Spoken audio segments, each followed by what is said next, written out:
What is up, though, Lions fans? It's your boy, Motor City Don P.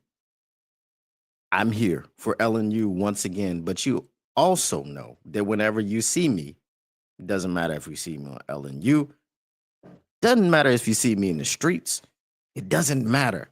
It's just that the Motor City Cats, back at it, came to give you stats, not static. Whatever you do, make sure you keep your Lions news pragmatic. And we got some things today. We got some things that we got to talk about. It is the silly season.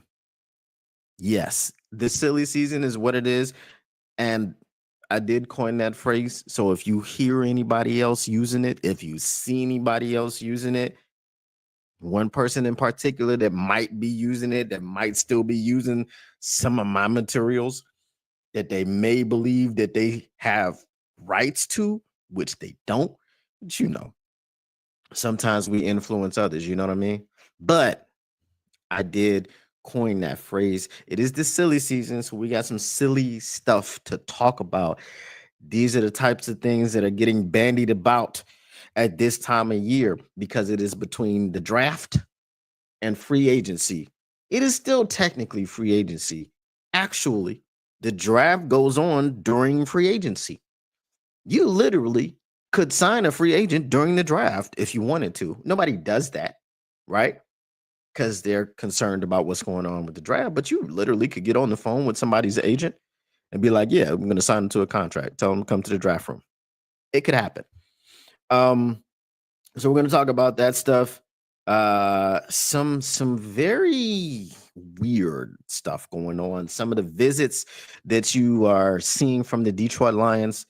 Some of the discussions. We're going to get into all that. But Aidan Hutchinson, y'all.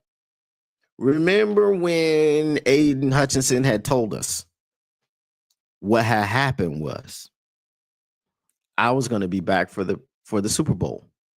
What had happened was I wasn't really going to be back for the Super Bowl, y'all.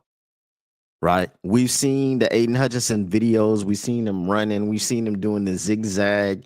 And I'm definitely going to need to save that video and make some memes with it. But we saw it. He looks good. He looks back. He looks 100% as opposed to what he looked like when we may have been playing in the Super Bowl. He didn't look like he'd have been playing in that game, y'all. I'm telling you, it was a nice story.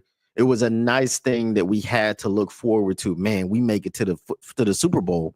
Aidan Hutchinson said he's going to be back. He's telling people in the locker room, just get there, boys. I'm going to be back with y'all. I don't think that was going to be the case. All right. But on the topic of Aidan Hutchinson and his rehab and all these things, we have an article from NFL.com. It was written by Bobby Comack. All right. And it says Lions defensive end Aidan Hutchinson on nearing end of rehab process. I'm there. I'd say I'm good. All right. So nearing the end of the rehab process, we are, what is it? We are April 14th. The Super Bowl was what, February 6th, I think it was. Right. So February 6th to March 6th to April 6th to April 14th. So we're about 2 months and 1 week removed from the Super Bowl. And now we're saying he thinks he's good. So if you think he was going to play in the Super Bowl, everybody's got to have a dream, right? It's fun to dream. But I don't think that was going to happen. All right. So it goes in and says, a week ago, Lions defensive end Aidan Hutchinson posted a video of himself running and weaving down the field, showing off his recovery from a season-ending broken fibula and tibia, fib-tib. 2 days ago, Hutchinson shared he's just about finished the rehab process. He says, I'm there. I'd say I'm good. Hutchinson told Marty Smith on Thursday at the Masters, I've got my last evaluation test when I get back. I leave today and I go back tomorrow to the rehab. I'm going to finish those evals. And once I knock them out of the park, I'll be on my way and done with rehab. It was a long process. I'll tell you that. Hutchinson was already in the midst of a monster third season when he suffered the leg injury during a Week 6 blowout of the Dallas Cowboys. Most notably, he delivered a Herculean 4.5 sack performance against the Tampa Bay Buccaneers in Week 2, a half sack more in a single game than any other Lion managed the entire season.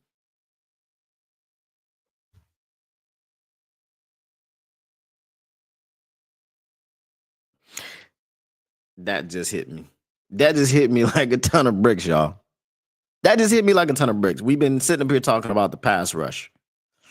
Aidan Hutchinson had 4.5 sacks in one game, and not a single Lion could get more than 4 in an entire season. And that single Lion that got more than 4, or that got 4, didn't even play for the Lions the entire season. He wound up with 9, right? He got 4 with the Lions and 5 with the Browns. That man is Zadarius Smith. Aidan Hutchinson. This we're gonna get into that. We're gonna get into that. We're gonna get into it. We definitely will. I promise you, we're gonna do that. All right. So what was it? Yeah, I have sacked more in a single game than any other Lion managed the entire season. Y'all have to let that sink in, because I didn't. That part of it, when I've been screaming about the pass rush, that part of it didn't even permeate and percolate inside my mind. You understand what I'm saying? Now is, you know what I'm saying? The wheels are spinning. It's about the wheels. They're spinning, y'all. Okay? We're going to talk about the wheels in a minute. All right. Where were we? Okay. So the his injury took him out with 7.5 sacks, 19 tackles, 17 quarterback hits, 7 tackles for loss, and a forced fumble through just 5 games. That sounds like he was on his way to Defensive Player of the Year. It's little wonder Detroit held out hope Hutchinson could miraculously return if the team managed to reach its first ever Super Bowl. The one-time Pro Bowl pass rusher even said he was on track to do so in mid-December. Nah. Such a comeback story was not to be, however, as the Lions fell to the Washington Commanders in a divisional round shocker, causing heartbreak for the franchise, but also allowing one of its most important players to continue rehabbing sans deadline. All right, so it's great to see that Aidan Hutchinson is back. Do I think that Aidan Hutchinson is going to be back to Aidan Hutchinson by the season? I think he's going to be ready to go. I think he's going to be 100% by the season. And I have zero qualms about him coming back and being the Defensive Player of the Year caliber player that he was before he left the season. The only hurdle I believe that Aidan Hutchinson has to get over is the mental hurdle. I think because of the freak way in which this injury happened, because it was a leg whip as he was coming around trying to sack Dak Prescott, because it was him hitting his leg against a teammate and it snapping in half, because it was those things, it was very haphazard. You have to get over thinking about your leg. You have to get over thinking about where your leg is. And I think it might take a couple of games. But I think once he gets into the thick of things, once he gets into the thick of the pass rush, because he's gonna have all of training camp, he's gonna have all of OTAs and everything to get all of that behind him. But it's just gonna be that competition that you don't trust. You trust your teammates, even though he broke his leg on a teammate's leg. You trust your teammates. You trust the environment. You trust the culture. You trust your locker room. But it's going out against people that may be trying to injure you. It's going out against people who don't have your best interests at heart. They're not thinking about your safety.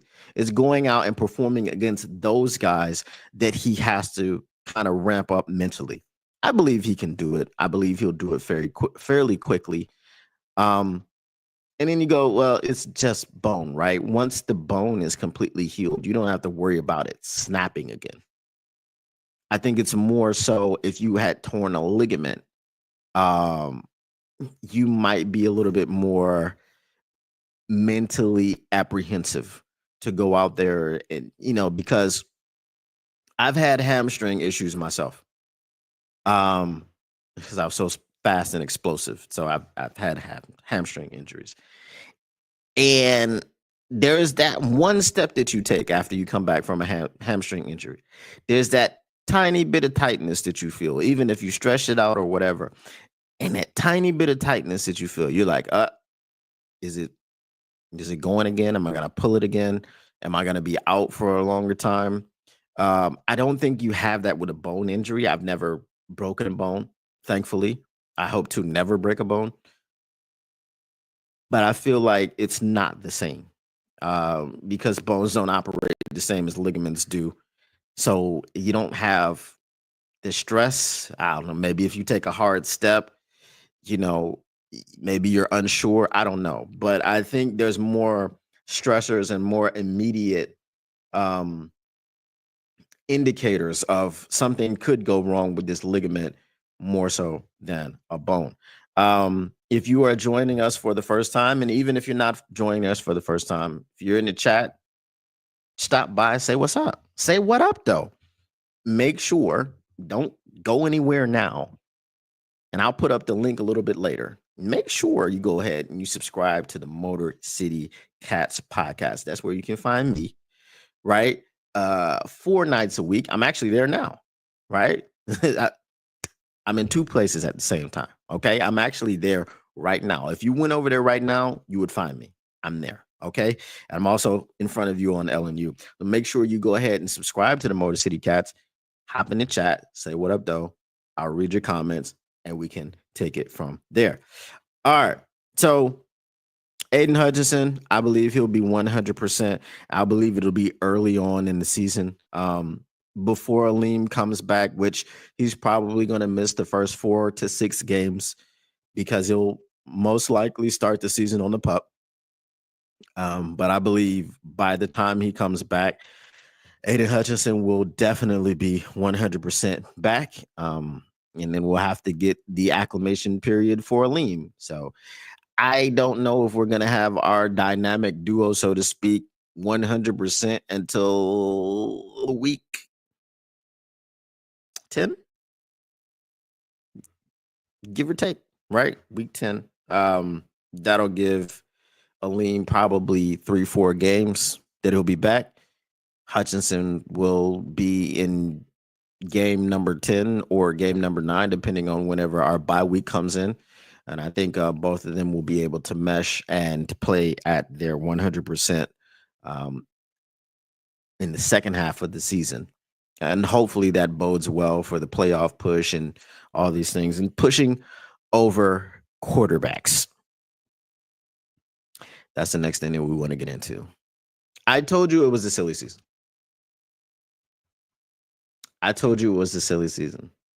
So let's start off with this. The Detroit Lions visited with Matthew Golden this weekend. Now, we know Matthew Golden ran a 4.2 at the combine. He's 6 foot, dynamic star receiver for the Texas Longhorns. Okay, he ran a 4.2. Xavier Worthy also ran a 4.2. Now, Texas had 2 4.2 running receivers at the same time and didn't win national championship. Remember, 2 4.2 receivers. I mean, probably the fastest receiving core in college. Adonai Mitchell was there. I think he ran a 4.3.5 or something like that. So you have these 3 guys on the field at the same time and didn't win national title. I just want y'all to keep that in mind as we're talking about that. Okay? As we're talking about this topic, the silly season. Um, Keitho says Hutch will be damn near 100% start of the season. Right. I'm just talking about both of them, both him and Aleem. Um, you know, I think he'll be damn near 100%. Like I said, like you said, Keitho, and I think that it won't take him too long. I think in the first few games of the season, he'll be back to 100%, trusting his leg and everything because he will have gone through two to four games, and he'll know that it's solid. Um, no problem, Keith. So now this silly stuff. Mike Payton. Mike Payton, who every time I ask him to come on the pod, where you at, Mike? Where you at? I'm on LNU now. I know you can see me. Okay. Mike Payton, come through, bro. It's no hate. You know what I'm saying? You wear hats, I wear a hat. Yeah, I mean. Anyway, Mike Payton writes an article.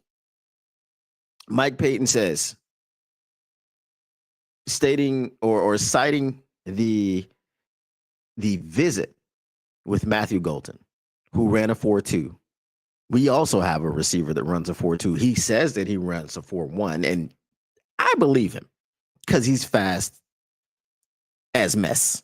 His name is JMO. We've got this receiver whose name is JMO, who may run a 4.1,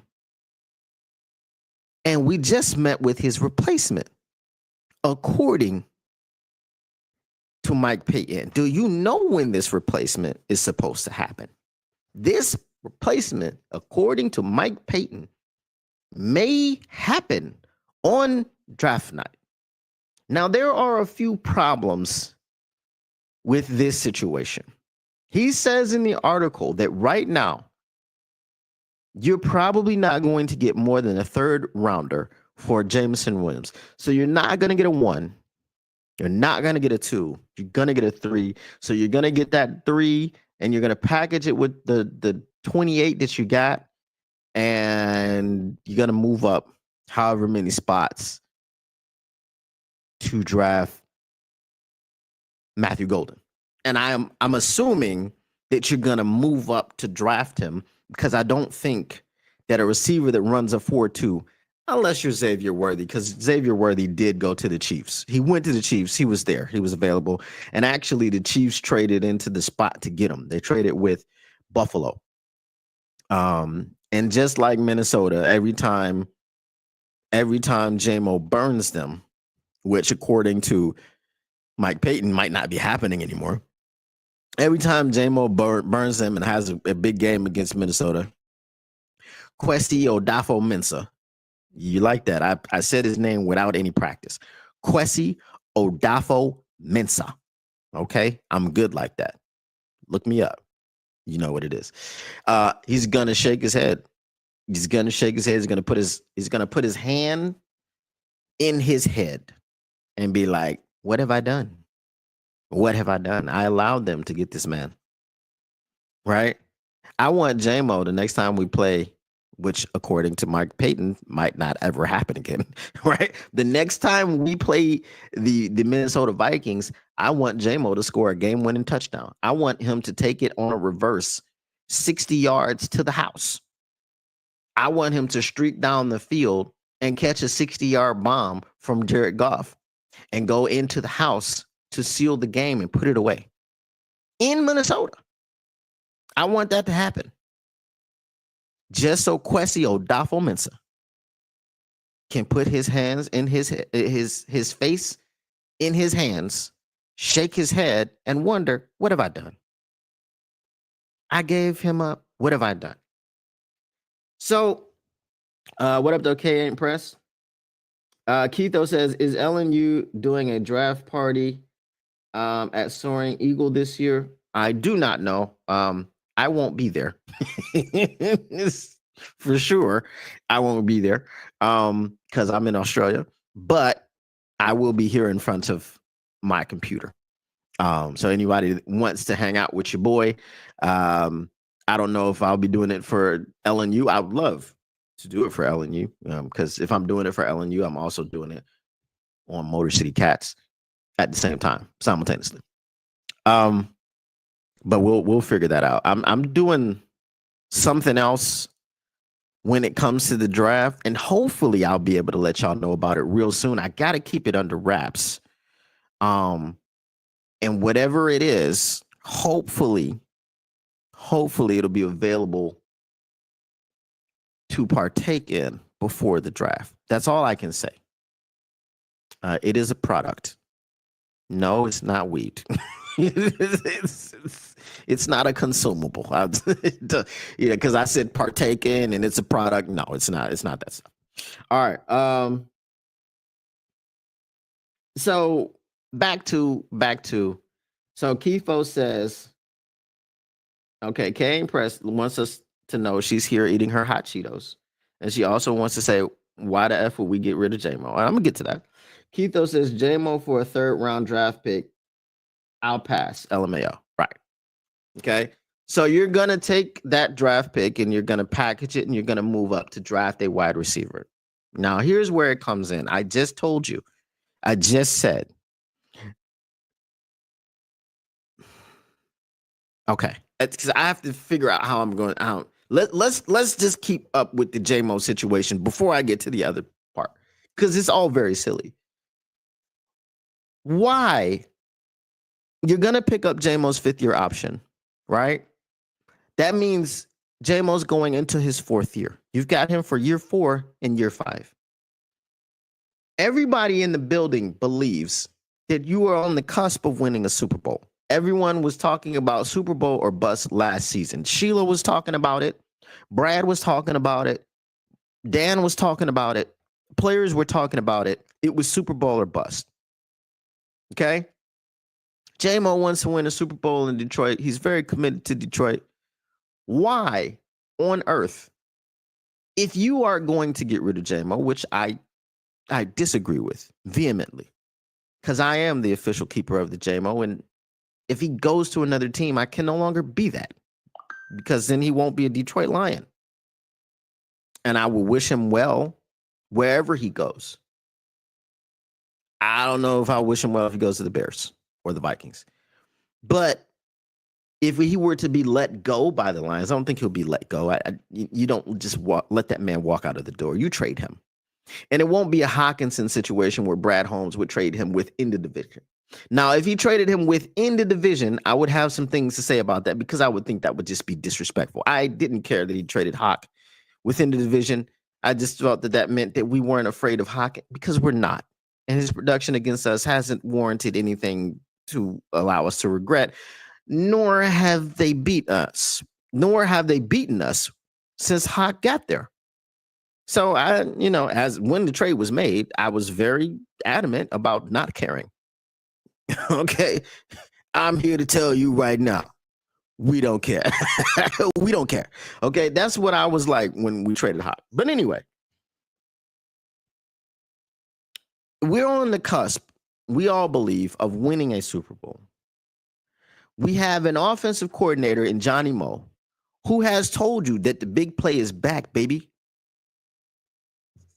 The receiver that I just mentioned that runs a 4-1 is a big play waiting to happen every time he touches the football. We can give it to him running. We can give it to him passing. We can't give it to him and let him throw the ball, because we know that's not going to end well. But we can give it to him on the fly. We can give it to him on the handoff. We can't give it to him coming across the middle. We can't give it to him coming behind the center across the middle. We can give it to him in a multitude of ways. Pause. He's going to take it to the house. There's a very high percentage chance he's going to do that. So why would you get rid of that guy for a guy who, while he did do big things in college and he was a big play guy in college, well, the university level is not the pro level. And we saw Xavier Worthy, he started to come on towards the end of the year, but it wasn't always, rose petals and peach cobbler. You know what I'm saying? It wasn't always peach muffins, English muffins and peach jelly. If you know, use the hashtag. I just don't understand why that makes any sense. We're going to give up on Jameson Williams. with 2 years left, contract control. Okay, you're not hurting yourself if you're not going to extend JMO. You're not giving him a new contract, which again, problem for me. But if you're not doing that, what's the rush and the hurry to get rid of him now?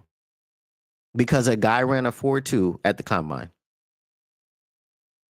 A guy who you do not know if he's going to have that production in the NFL. Just like you didn't know if JMO would have that type of production in the NFL, but you rolled the dice.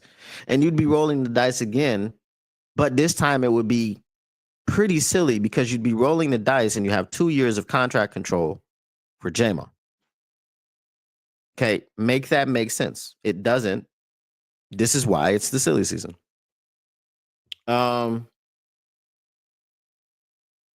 Chef would ignore the chat at the draft party anyway.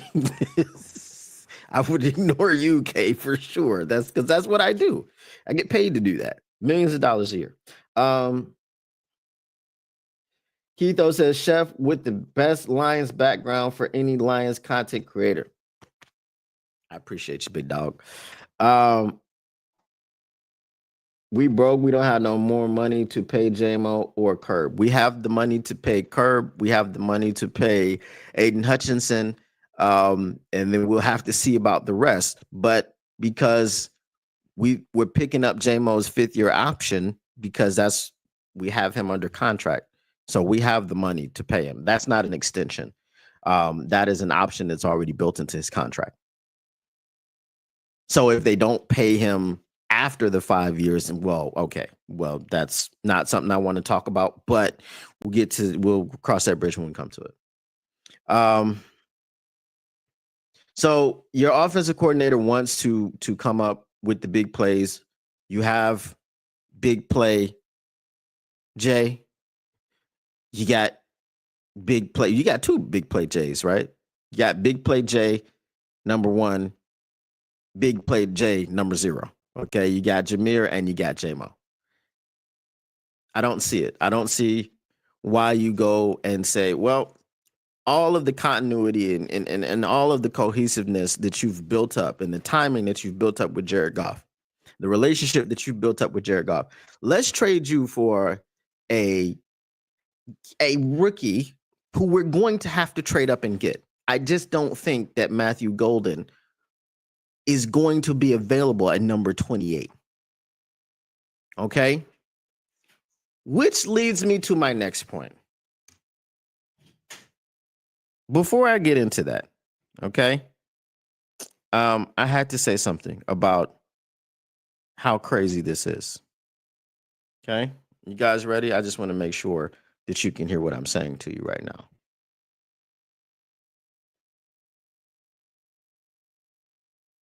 All right. A sugar cookie, man. This is crazy. I don't know if y'all heard that because I didn't. Hold on. Tell me if you hear it. A sugar cookie, man. This is crazy. I'm getting nothing. Okay. But if y'all heard it, just let me know. Because it's crazy. It's crazy. My next point. Let me see. Kane Press says, I'm more worried about Ben Johnson. Oh my God, you always worried about Ben Johnson. Ain't nobody worried about Osama. Ain't nobody worried about Osama Ben Johnson. Okay, we have to the first thing that we have to see about Ben Johnson is if he can lead men, if he can lead a team onto a football field, if he can lead them through practice, if he can run a well-oiled machine. What is his training camp looking like? What is it? We got to all of that stuff. Okay, all of that stuff. You know, if y'all want, I'll tap into their podcast every now and then, which I really don't care about because I'm mad that they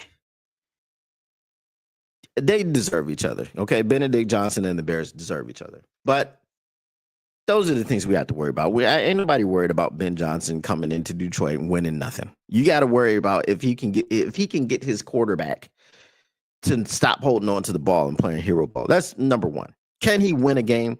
Can he get this land of misfit toys?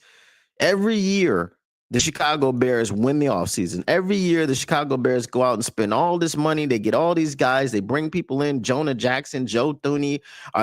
Is Jonah Jackson ever going to make it through a season? Is he going to make it through training camp? There's a lot of stuff that you got to worry about with the Bears before you worry about them beating the Detroit Lions. So bring me to my next point.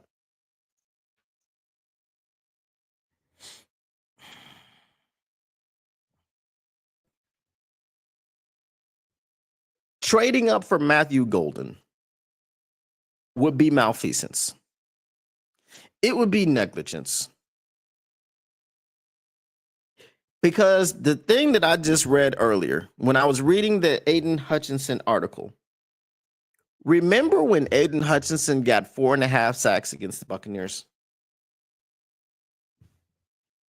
Remember how Zadarius Smith was the only person in the Lions uniform to get 4 sacks on the season with the Detroit Lions? Remember when Zadarius Smith, shout out Cash Doll, keep doing your thing. You know what I'm saying? Hey, Zadarius is still in Detroit. We know. He was on the Jumbotron. He was at the Pistons game. Come on now. Come home, Big Z. You still here. Don't go nowhere else. Come back to the Lions. Sign a contract. So Zadarius Smith, who we acquired at the trade deadline, was the only Detroit Lion to get 4 sacks. He still didn't get as many sacks as Aidan Hutchinson did on the season in one game. Now, he did have 9 sacks on the season. I'm just talking about in the Detroit Lions uniform. So, yes, he did have more sacks than Aidan Hutchinson did in that game in total in this season.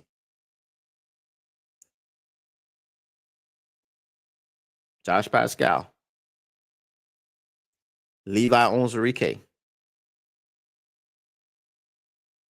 Both of these guys did not have together 4 sacks in the season. DJ Reader, I think, had 3. I don't remember how many Aleem McNeil had. He had maybe 3. Okay. So we'll give Aleem McNeil and what's his name? Marcus Davenport. We'll give them a pass because they didn't finish the season. Marcus Davenport only played 2 games. 1.5 to be precise. Okay. So we didn't expect anything from Marcus Davenport. Levi Onwuzurike combined with Josh Pascal did not have as many sacks on the season together as Aidan Hutchinson did in one game.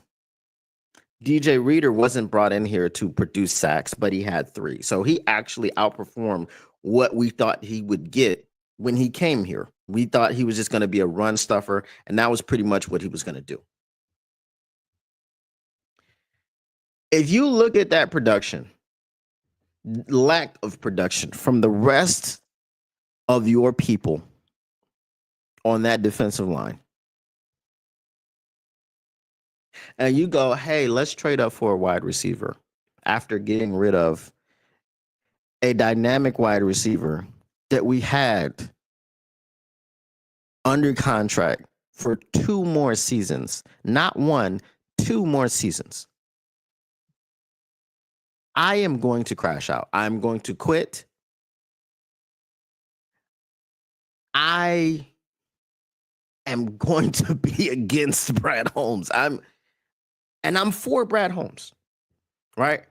I saw a clip the other day, and it was from Woodward Sports. Shout out Woodward Sports, and it was Sean Baligian. Okay, I don't have any problems talking because I'm not talking recklessly about anybody. But if I was talking recklessly about someone who didn't deserve it, then I would come up and I would say it, right? If I'm coming at your neck, coming at your throat, it's because you deserve it, and you're a trash human being, most likely. And for those of you who know, they know. So Sean Baligian, I mean, the title of the clip was, why do people have problems giving Brad Holmes credit? So I just want to answer that. I have 0 problems giving Brad Holmes credit. Brad Holmes is the greatest general manager in Detroit Lions history. Okay. I don't remember the name of the general manager who drafted Barry Sanders because I was 7 at the time. Okay. But I'll give it to him because he drafted Barry Sanders. Thank you, Green Bay Packers, for you allowing us to draft Barry Sanders, just like you allowed us to draft Brian Branch. Brad Holmes is the greatest general manager in 4 years in Detroit Lions history. Brad Holmes brought us a 12-5 season and then a 15-2 season back to back. Brad Holmes was the architect of the team that won the first playoff game in 30 plus years. Brad Holmes was the architect of the team that was one half away from going to the Super Bowl. Brad Holmes was the architect of the team that was a total meltdown away from going to back-to-back NFC championship games. This is Brad Holmes.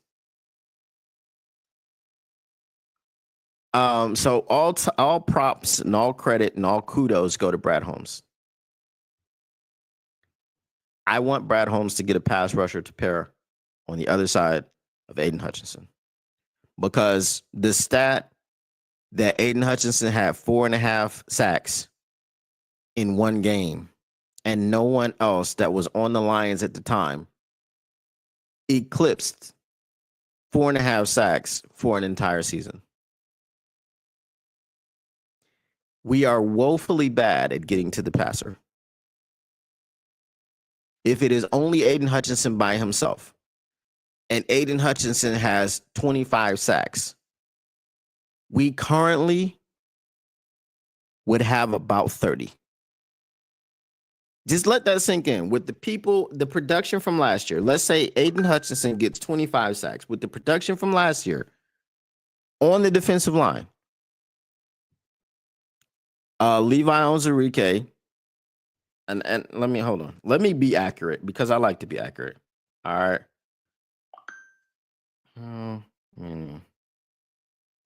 Sacks. Did Aleem McNeil. Okay, how many sacks did Aleem McNeil have? He has 10 sacks total. Does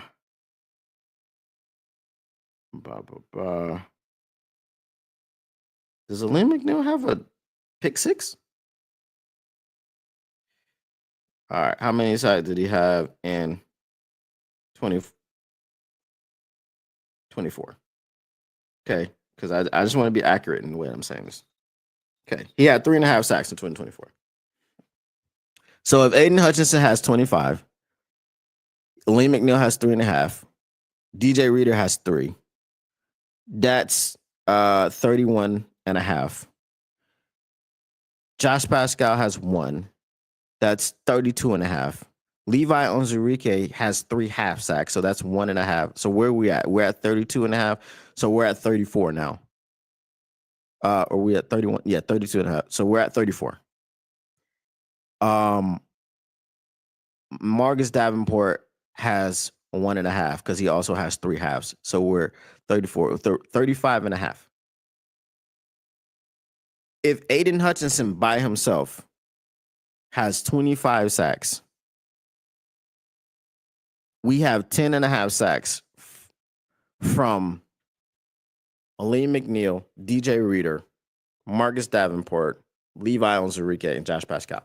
10.5 sacks from 5 other people.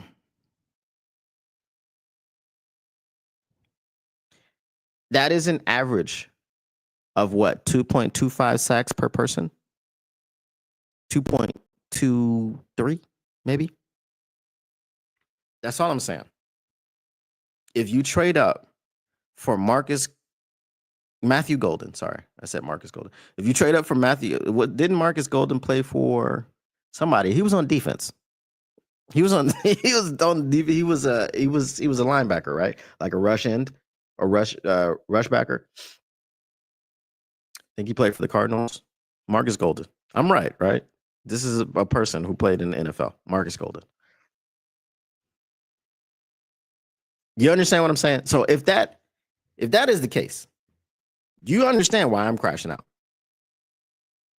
Because outside of Aidan Hutchinson, we produced 10.5 sacks. Now I know Aleem McNeil didn't finish the season. And Lord knows Marcus Davenport didn't finish the season. But 10.5 sacks, people, is crazy. It is a crazy stat. It is not normal. It is crazy. No one said you're going to have 2 TJ Watts. No one said you're going to have 2 Myles Garretts. Okay? But look at Myles Garrett. Myles Garrett had, I think, 14.5 sacks last season, and his running mate had 9. Now, obviously, all of them did not come in Cleveland. 5 of them came in Cleveland, and 4 of them came in Detroit. Now, let's say they played the whole season together. Okay? And let's say he gets 1 more sack, right? So Myles Garrett has 14.5. Big Z has 10. That's great. Because you have 2 double-digit sack getters. If you have 1 double-digit sack getters and very low single-digit sack getters, 5 more of them, very low single-digit. Because if you say, all right, I got a double-digit sack getter, and then I got a couple guys that got 9. Oh, cool.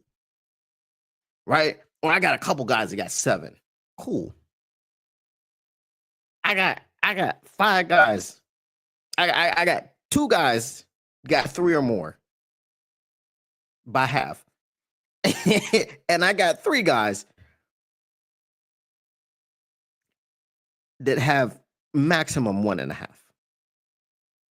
Josh Pascal has 1. Levi Onwuzurike has 1.5. Marcus Davenport has 1.5. Do you see? Like, am I crazy? So all props and all kudos to Brad Holmes.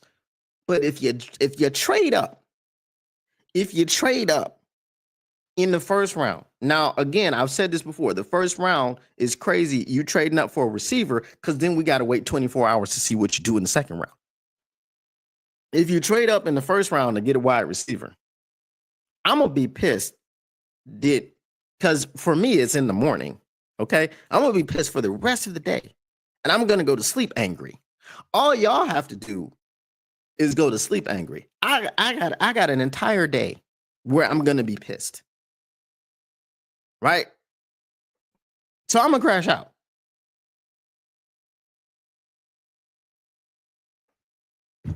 That's all I'm saying. Let me read some of y'all stuff in the chat. All right. Detroit Fan Man says, when's the official 25 Motor City Cats live mock, or did I miss it? You did not miss it. And as I said, Detroit Fan Man, I'm working on something. I can't say much. I'm working on something. But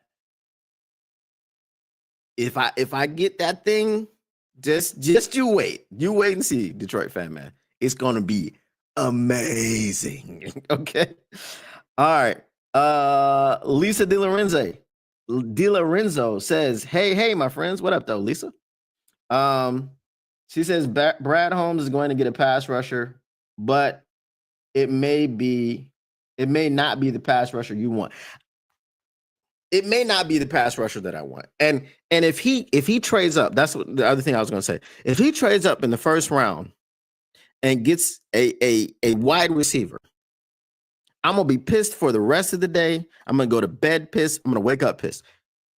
And then let's say, because there's now 6 more rounds, let's say he turns around and gets 6 pass rushers. I'll be like, wow, that's freaking great, bro. My man knows what he is doing. But for those 24 hours where what we have on the board from the draft is a wide receiver that he traded up for, no. If he addresses it later in the draft and he addresses it multiple times, I'm good. It's the NFL's problem, right? It's the NFL's fault for doing the first round as day 1, and that's it. And there's nothing else. And you just have to come back and wait and see for the next one. That doesn't build suspense. That builds anxiety. Okay, it's gonna be anxiety if we don't get a pass rusher in the first round. That's all. I'm saying. He could very well address pass rusher for the rest of the draft, and I'll be like, damn, that was a great draft. Okay, because you at that point you just throwing things at the wall and seeing what sticks. And if one of them sticks, great. If two of them sticks, fantastic. If three of them stick, wow, Brad Holmes is a genius. Okay, but I'm just saying, in the moment, and it's fair. Okay, I'm gonna crash out. A lot of people crashed out when they drafted Jahmyr Gibbs. I did not. Okay, people crashed out when they drafted Jack Campbell. I at the time didn't know too much about Jack Campbell, but I didn't get up and leave the draft room. I'm just saying. If you get Matthew Golden after trading up, I'm getting up. I'm leaving. I might cut the stream off, like Derek said. It might be that. Understandable that there's only going to be. Well, no, it's not, because you traded up. So I just like last year when the Rams traded up for Jared Verse, I didn't care about the rest of the draft. I was done. I was like, welcome to Detroit, Terrion, I guess. Not because I didn't like the Terrion pick or I didn't like Terrion as a player or a prospect. I wanted Jared Verse. So when the Rams jumped up and got him, I was really pissed. Detroit Fan Man says, how many will Davenport get? Well, it depends on how many games Davenport plays. I know that the best season that Davenport had 9 sacks in 11 games. Okay, so I know he has the potential. He just has to stay healthy. And this is the thing I don't believe in. But I always say this, and I get labeled a Davenport health hater. I'm not a hater. I hope he stays healthy. I want him to get all of that money from the incentives. I want him to. Lisa, this is a live. It's not a video. Belinda Brown says, I'm just coming in. Why all the trade talk about Amik? Because it's the silly season. It is the silly season. We trade everybody away during this season. That's why I've coined the phrase the silly season. Again, if you hear anybody else talking about it, saying the silly season, it came from me. If it is a certain person, he should not be using anything that I've said. If you know, you know. If you don't know, don't worry about it. I'm not here to sling mud. Okay. Detroit Lions bad guy says we are all going to be pissed, man, if the first round's anything but pass rush. See, that's what I'm saying. Lisa DiLorenzo says, I want a DL player in the first. Also, I wanted BB at 18, so I was mad. Oh, we got him anyway, so all good, right? Davenport is only going to play 1.5 games. Initially, I thought it said 15. I had to look closer. I was like, only 15. That's his high output forever. He's only had 15 games in a season, which he's played.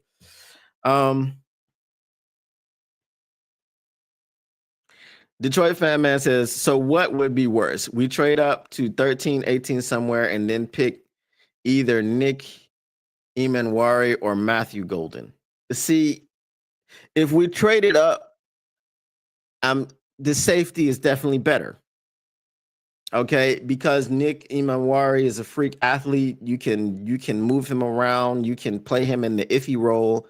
It's something that you don't want to replace with that pick or in that position. However, you can understand the reason for it. If you're trading up to get Matthew Golden, what's the purpose of that? Right? We've got weapons. I get, like, if you got J-Mo and Matthew Golden on both sides, wow, that's a nightmare, right? Good night. You can send them both streaking up the field. Both safeties have to play over the top. So you got a high safety over on the left. You got a high safety on the right. You got, man coverage or zone coverage on the left and right. and good luck with the cornerbacks. So that means the middle of the field is a buffet for Amon-Ra St. Brown and Sam Laporta, right? It's a buffet. But are you going to do that every play? Probably not, right? Offense, if you could guarantee me, right? We're gonna play a game of hypotheticals here. If you can guarantee me that your offense will score a touchdown or 3 points every time you hit the field in every possession, because Matthew Golden is going to be on your team along with Jameson Williams, I would tell you, sign me up. Pick Matthew Golden in the first, and I really don't care about the pass rush because we're gonna win a bunch of shootouts. It's gonna be high scoring. It's gonna be highfalutin. It's gonna be high noon. We're gonna be, you know what I'm saying, doing the thing. That's not how football works. You cannot guarantee me that. No matter how high powered the offense is, the greatest show on turf did not score 100% of the times. Okay, but the greatest show on turf had a defense that could stall you out. We had 10.5 sacks outside of Aidan Hutchinson, who had 7.5 in 5.5 games. You also have to let that sink in. He has 7.5 sacks in 5.5 games, and all on the season from everybody else on the defensive line. I'm not counting any linebackers or any DBs that may have gotten sacks. I'm just talking about the defensive line. They had 10.5 for the entire season. Now, of course, you had replacement players in there like El Qadim Muhammad and, Pat O'Connor, who I don't think had any sacks, but you had other people. But from the people that you expected production from, Levi Onwuzurike, Josh Pascal, Aleem McNeil, DJ Reader. And again, DJ Reader giving us 3 sacks is a win because we weren't expecting sacks from DJ Reader because he's a run stuffer. He takes double teams up. You know what I mean? He frees up people like Aleem McNeil. And Aleem McNeil probably would have gotten a couple more sacks had he finished the season out. And that's 5.5, 6 from an interior defensive tackle. He's an interior presence, which is good, right? Dexter Lawrence had 9 this past season. So if Aleem McNeil has 3 less than that, he has 6. That's good output for a defensive tackle, right? Because defensive tackles are not generally the guys that are getting all of the sacks, right? Michael Strahan has a sack record. Michael Strahan is a defensive end, right? He's not a defensive tackle. The defensive tackles got too much traffic to get through to get to the quarterback at a consistent clip where they could get 20 sacks. Just not happening, okay? Maybe Jalen Carter will be a guy that's able to do it. We'll see further in his career. But for right now, it's not something that happens. Even Sue. You know what I mean?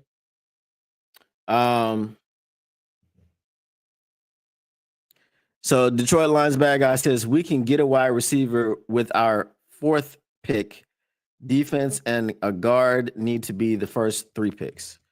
I would agree with you.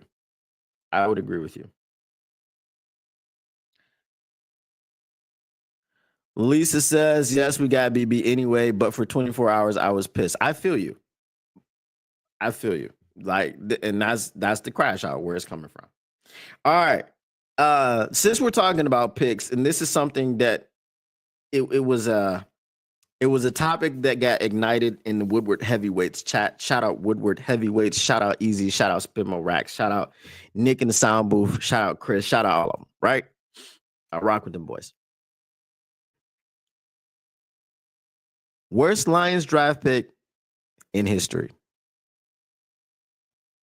I argue that the worst Lions draft pick in the history of the Detroit Lions is none other than Jeffrey Oh, hell no, Cuda.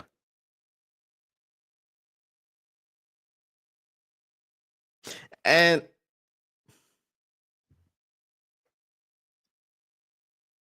it's because he was bad at football. I want to see, like, y'all tell me in the chat who you think. And I definitely have a rebuttal for every single one of them because they came at me with all of the bad draft picks. And I had a rebuttal for every single one of them. So come at me and tell me if you don't agree that Jeffrey O'Hell No Kuda was the worst Lions draft pick in the history, who it was and why. And I definitely can rebuttal them for you. Okay. I don't want to hear about Tease Tabor.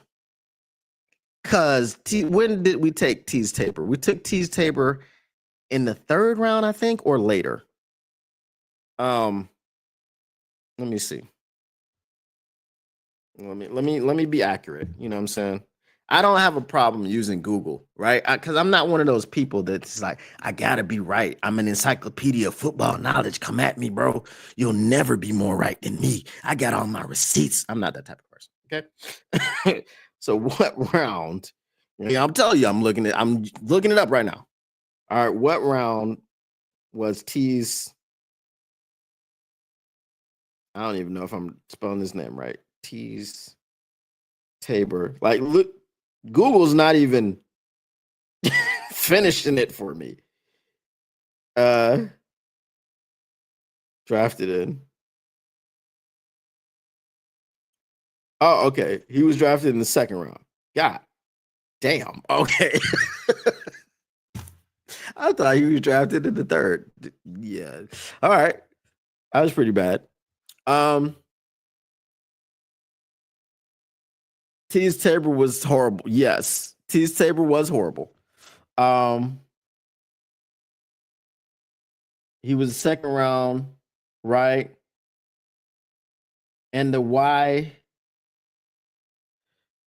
is because we traded up to get him and he wasn't supposed to be drafted in the first place.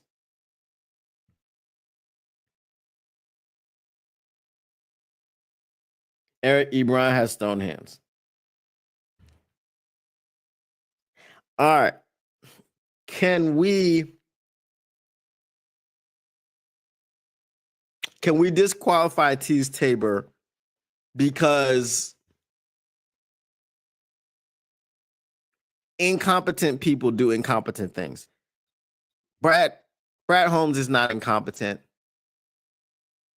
No, damn. Hold on. This is all incompetence. Wow, this is all on the hands of Quinn Trisha. Every one of these picks that we're going to mention, except for Eric Ebron. That was an error of incompetence to the nth degree. You drafted both Tease Tabor and Jeffrey O'Hell No Kuda. Wow. That is awesome. Eric Ebron with his hands of stone. Okay, we're not disqualifying Broderick Martin. It's Charles Rogers versus Bud Okuda.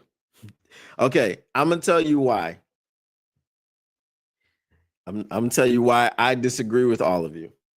Tease Tabor, though, that's a hard one to disagree with. I'm a 1A, 1B, these guys. Okay. Tease Tabor and Jeffrey O'Hell No Kuda are 1A, 1B.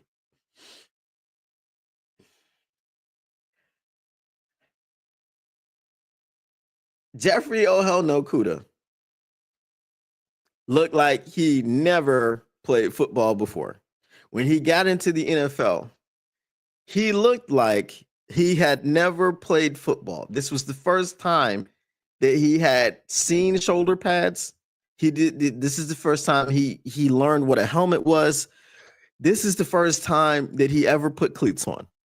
This is what this man looked like throughout the time he was here. Then there's this story going around about how he shut down Justin Jefferson, and there are Lions fans that still believe this. And then you have to look at the fact that Jeffrey Okudah was drafted 3rd overall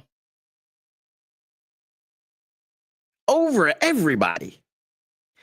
Eric Ebron was a better football player than Jeffrey Okudah.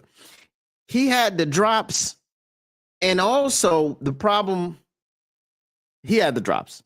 Okay. The problem with Eric Ebron's pick was that it wasn't all Martin Mayhew's fault, though. See, Martin Mayhew was listening to his offensive coordinator. If you guys remember, Joe Lombardi, who was one of the worst offensive coordinators in the history of offensive coordinating.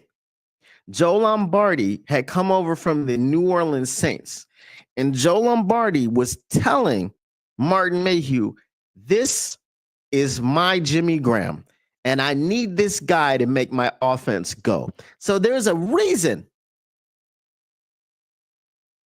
There was a reason that Eric Ebron was drafted. Now, if he had just been able to catch the football, if he had just been able to catch the football, the pick wouldn't have been that bad because he had the size, he had the athleticism, right?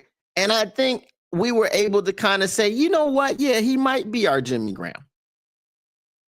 Jeffrey Okudah was, let me tell you what, I heard about Jeff Okudah when he got drafted. I didn't know who he was.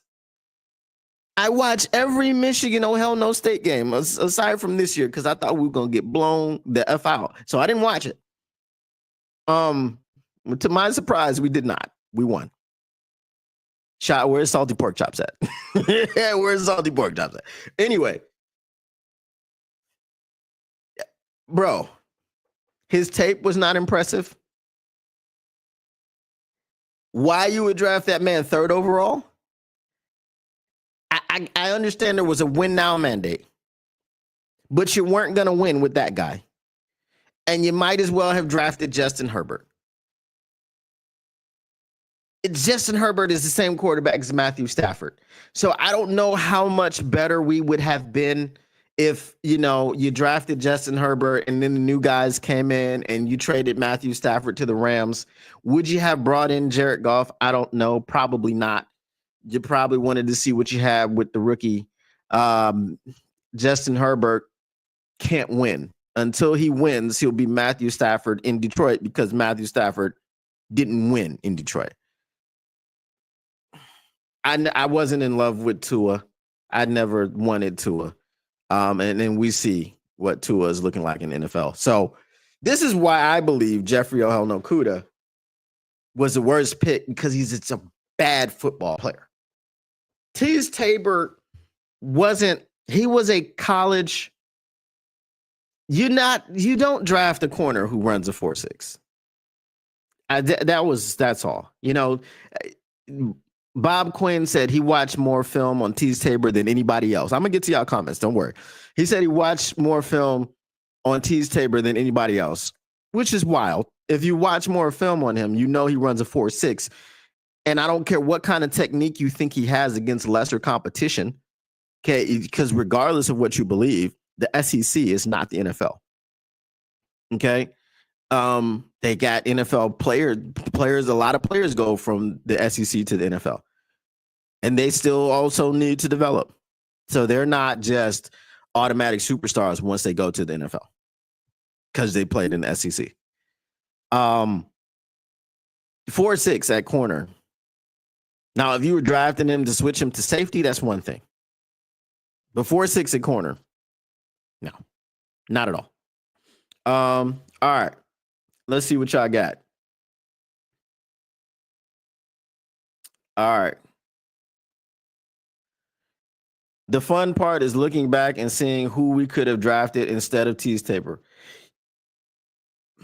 Bro, I don't even do that. Teez Tabor, you know why I didn't originally pick Teez Tabor? It's because I'm going to tell you, I hate Jeffrey Okudah, but Teez Tabor was an afterthought to me. Nobody put it in the chat when we were having this discussion, and I really just didn't even remember Teez Tabor. It's yeah, he was that insignificant. But you started two, Charles Rogers, and I started two, Jeff Okuda. I'm looking you up, 0 points. I'm locking you up, 0 points. See, Charles Rogers, again, was a better football player than Jeffrey O'Hell Okuda. His circumstances led him out of the league. And then that's just a league-wide situation. Had you not ostracized him because had you just gotten him some help? You understand what I'm saying? Charles Rogers, when we drafted him, everybody was like, oh, snap. We know Charles Rogers. He went to MSU. We saw him do his thing in college. We knew who he was. He had an addiction to painkillers. He had an addiction to marijuana. So has someone gotten him some help, and had the NFL not treated him the way they did, just like Martavis Bryant, you help the people. Okay, if you have an addiction or a dependency, don't ostracize them and kick them out and suspend them and all these things. And this is what led to the downfall of Charles Rogers. You know, had you allowed him to play while he was high, bro, he probably would have been, rivaling Megatron. But you didn't allow him to play, and he's dead now. So this is the issue. But if you, all right. Tell me where Broderick Martin was supposed to be picked versus where we drafted him versus what we gave up to draft him, and tell me he wasn't the worst pick. You know why he wasn't the worst pick?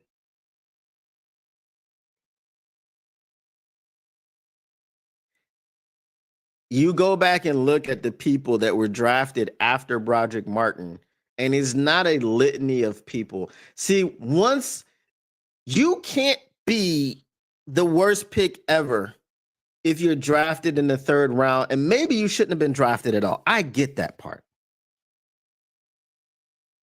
Third round pick does not trump third pick overall. Number 3 guy. It was I forget who was the first player picked in that draft. And then it was Chase Young, and then it was Jeffrey O'Hell Okuda. 2 guys went off the board, right? This is they talked about Kyle Pitts today. This is a Kyle Pittsian pick. Now, it can't be because the draft class wasn't as strong as the one. Kyle Pitts was picked over Penei Sewell. He was picked directly over Jamar Chase. He was picked over Jalen Waddle. There were a bunch of people that came after Kyle Pitts, and Kyle Pitts has done nothing. That's why, like, Broderick Martin is a bad pick. He's a terrible pick, but the worst pick, I can't give you Broderick Martin. I know you hate him. But a third round developmental pick he was called a project. And there have been projects that have been picked in the third round, right? There have been starters that have been picked in the third round. The third round, you typically want to get a starter. Okay, but it's not a guarantee. When you're drafting third overall, there's not much you can do to not get a starter. You can get a Jamarcus Russell. You can get a Ryan Leaf. You can get all these players in the first 5 picks. Number 1 overall pick. You can get a Carson Wentz. You can get that. But you generally can understand let's be real. Can y'all understand why the Raiders drafted Jamarcus Russell? Can y'all understand why the Rams drafted Sam Bradford? Can y'all understand why the San Diego Chargers drafted Ryan Leaf? Right?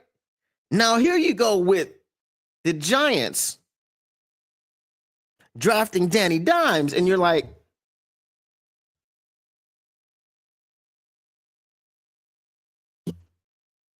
what? He went where? He went to Duke. What quarterback went to Duke? Duke is a basketball school. You drafted him 6 overall? What are you doing? Okay, that was the Jeff Oh Hell No Kuda pick. Okay, you get what I'm saying?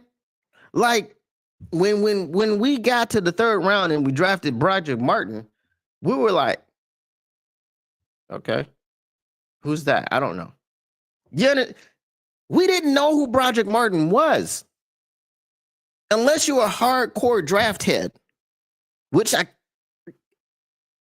I'm telling you, I can't say nothing. I'm working on it though. Can't say nothing. Unless you were a hardcore draft head, you didn't know who Broderick Martin was. And it was in the third round, and you really didn't care. Okay? We didn't care about Broderick Martin until we realized Broderick Martin can't get on the field and play football. That's when we cared about Broderick Martin.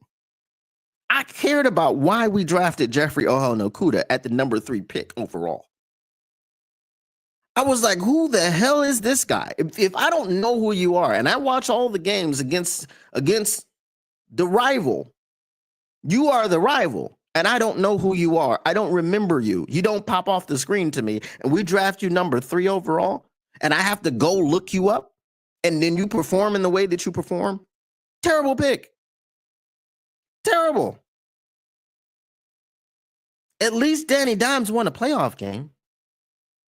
Jeffrey Ohaonokuda was burnt chicken. He was barbecue chicken. He was an alert from the moment he came in the league. Jeffrey Ohaonokuda, listen, Jeffrey Ohaonokuda still has less interceptions than Aidan Hutchinson. Jeffrey Ohaonokuda on one team, I'm not even talking about his other teams. On one team, on the Detroit Lions, has more jersey number changes than interceptions. Third overall, cornerback, has more jersey changes than interceptions. He was on the Lions for 3 years. He had 3 different numbers: 30, 23, 1. 2 interceptions.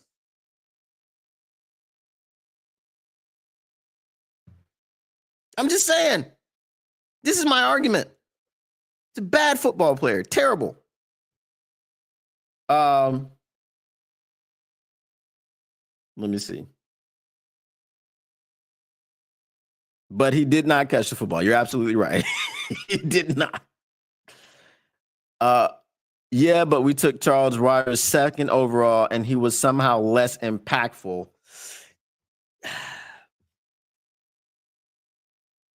It was the suspensions for the drugs. But as a football player, did you understand the pick of Charles Rogers? That's where we're starting with. As a football player, did you understand the pick of Charles Rogers? Maybe you don't value a wide receiver at number 2 overall, but you knew Charles Rogers was a damn dog. You knew that about him. You didn't have to look him up. You didn't have to go, who is this guy? Right? Watch every Michigan and Michigan State game. Okay, I'm a Michigan fan. We got Michigan State fans here. Okay? If you're a Michigan State fan, do you know who Denard Robinson is? Now, if a team were to draft Denard Robinson in the top 3, you can understand why they did that. Jacksonville drafted this man and made up a position. They called him an OW, an offensive weapon. Right?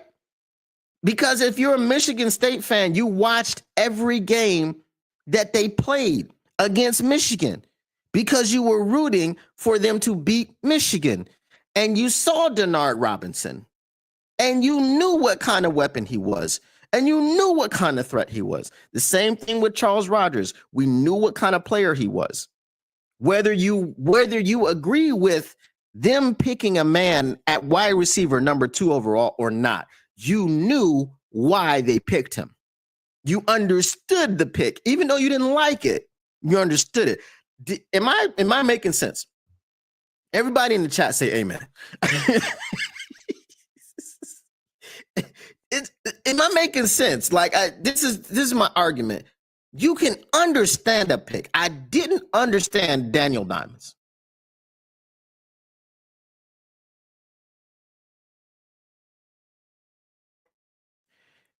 Every other player has stats. Give me Broderick Martin. He doesn't have stats, but you're talking about a third round pick. A third round pick can't win the argument over any of these top 5 picks. They just can't, because a third round pick, we don't expect anything from a third round pick, right? You make like we got Aleem McNeil in the third round. Did we expect Aleem McNeil to be what he is? We hoped, right? We hope that he could give you the production that he gives you, but it's a hope. Once you get to the third round, you're hoping that someone pops off, or you know something about him, like, oh, this dude is a draft sleeper. Like, why did he slip to the third round? Oh man, this dude gonna be he gonna be it. Hendon Hooker. When we drafted him in the third round, you're like, oh man, when this dude gets healthy, man, that was a steal, right? Didn't pan out. But that's when you are in the third round, you're hoping for people. You're not, when you get to the third round, you're not like, this dude's about to be a dog, unless you know about him, right? Now, I don't know why he slipped to the third, because again, I thought he was a first round talent. He slipped to the third? Wow. It's a surprise. It's a surprise because he was drafted in the third round. So you don't expect big things from a person drafted in the third round. It's a pleasant surprise when you get them, right? Jonah Jackson was picked in the third round. Okay, so Jonah Jackson was decent for us for a little while until he started getting injured. So then you go and you use Jonah Jackson as an example as to, well, you don't have to get an offensive lineman high. You can get like a Jonah Jackson in the third round. Like, you can get someone who's quality, right? You're not expecting to get a superstar in the third round. You're expecting to get a superstar in the first 3 picks. That's what I'm saying.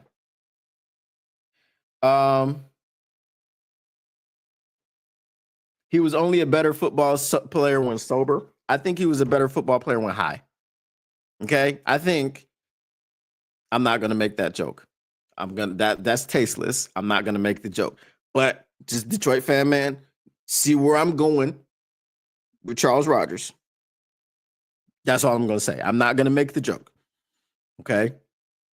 I caught myself. I was gonna make a tasteless joke.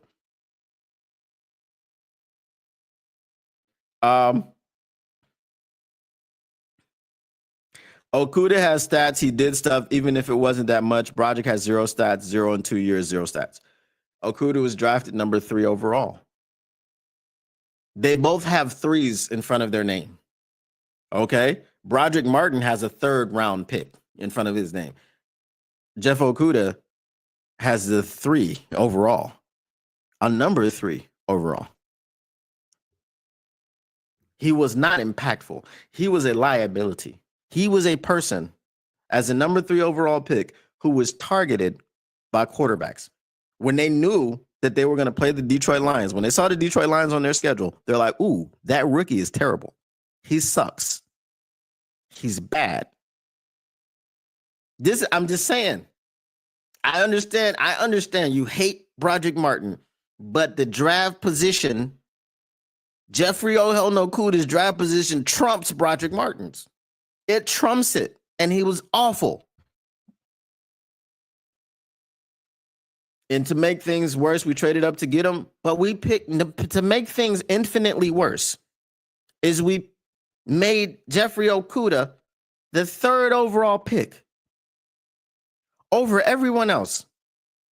Okay, you had a guy like Isaiah Simmons, who all they preached was versatility. Isaiah Simmons, now he's a better football player than Jeffrey Okuda. He finds himself on different teams, but he finds himself playing. Jeffrey Okuda is a glorified special teams player. He was drafted number 3 overall and became a special teams player. Let that sink in.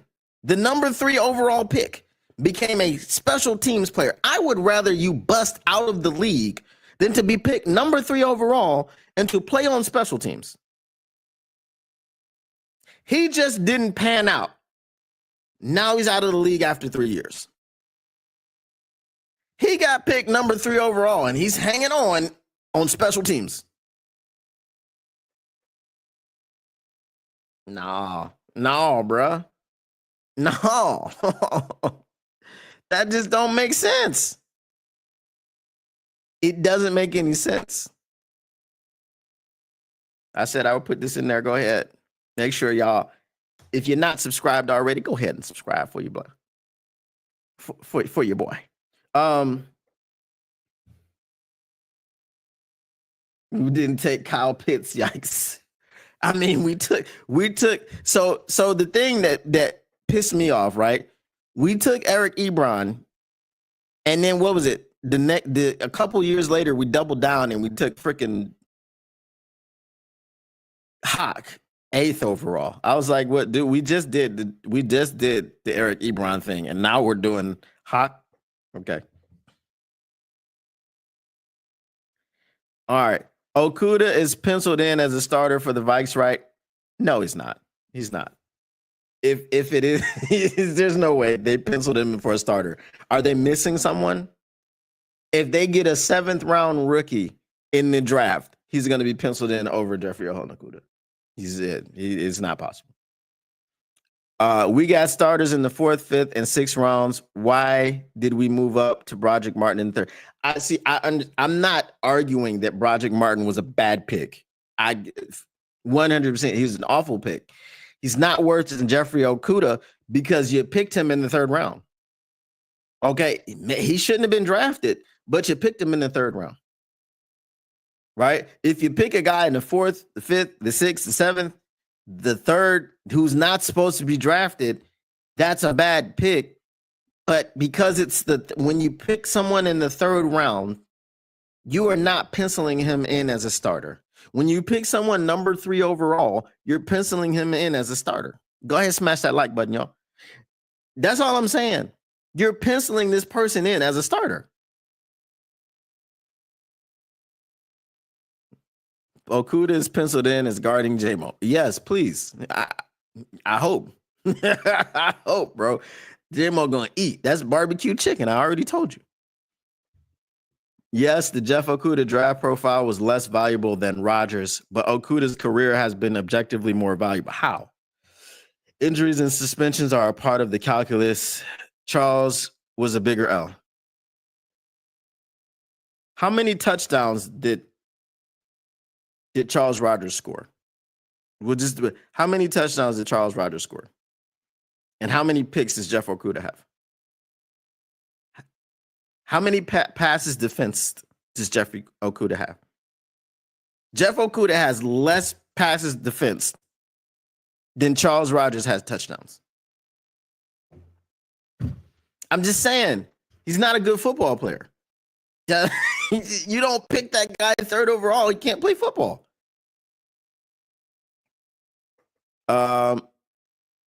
You may not expect big things from a 3rd round pick, but you expect him to do something. And I 100%. Broderick Martin was a bad pick. Was he a worse pick than Jeff Okuda? No, because Jeff Okuda was the 3rd pick in the draft. You had every person available to you except for 2. What year was that? What was it? Who was drafted? Who was drafted first before Chase Young?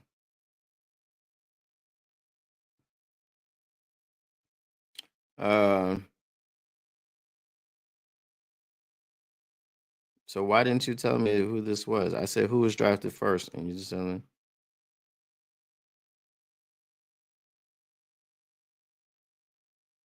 All right, let me see.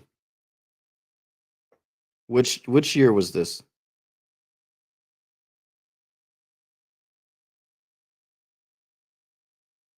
2020 draft? All right. Yeah, because that was a COVID draft. 2020 NFL draft. Just all right. Because this is the thing. Joe Burrow. There you go. All right. Joe Burrow was the number 1 pick.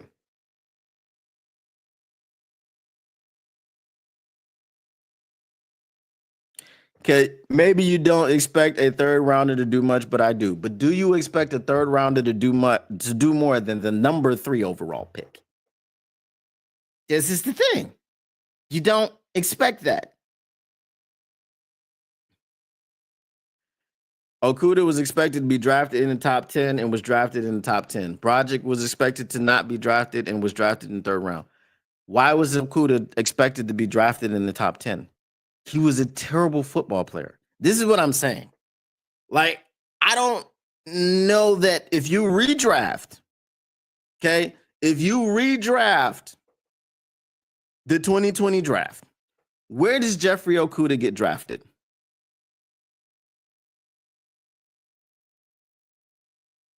If I'm a general manager, he's not getting drafted. He was drafted number 3 overall. If you redraft the Broderick Martin draft, if I'm a general manager, he's not getting drafted. He was drafted in the 3rd round. He was drafted too high, but Jeffrey Okudah was drafted infinitely too high. This is what I'm saying. The weight of the draft pick matters.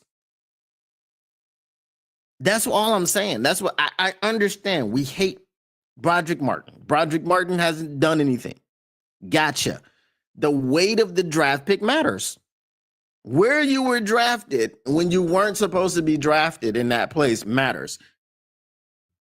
I'm more upset that a person that wasn't supposed to be drafted in the top 10 was drafted number 3 overall. Because regardless of what people expected, the guy sucks. So if you're, a guy that wasn't supposed to be drafted was drafted in the 3rd round is less of an impact than a guy that wasn't supposed to be drafted in the top 10 being drafted number 3 overall. Jeff Okudah, no matter what you think about, I said if I'm a GM, I'm not drafting him. If you redraft the 2020 draft, Jeff Okudah is not going in the 1st round. So whether you value him as a 2nd round pick, which I don't, whether you value him as a 3rd round pick. Let's say you value Jeff Okudah as a 3rd round pick. You drafted him number 3 overall. That's worse. That's worse than Broderick Martin getting drafted 3rd over in the 3rd round, and he wasn't supposed to be drafted. That's what I'm saying. It's worse. That's all I'm trying to get. Like, both of the draft picks are bad, but it's worse when you draft a guy number 3 overall. They shouldn't be drafted in the 1st round. Would you agree with that?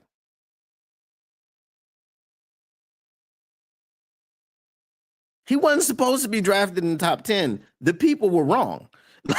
The people were wrong. Okay? Again, look at Jamarcus Russell. Jamarcus Russell busted out of the NFL because of work ethic, weight gain. None of it was because of his talent. None of it was because of his skill set. None of it was because, damn, I would like, if you looked at Jamarcus Russell in college, you would have drafted him. And you would have drafted him where he was drafted. He would have been at the top of the board. We're just looking at football ability alone. When I looked at Jeffrey Okudah's tape after we drafted him, nothing stood out to me. Not a single thing. He was supposed to be a man cover corner and couldn't cover man.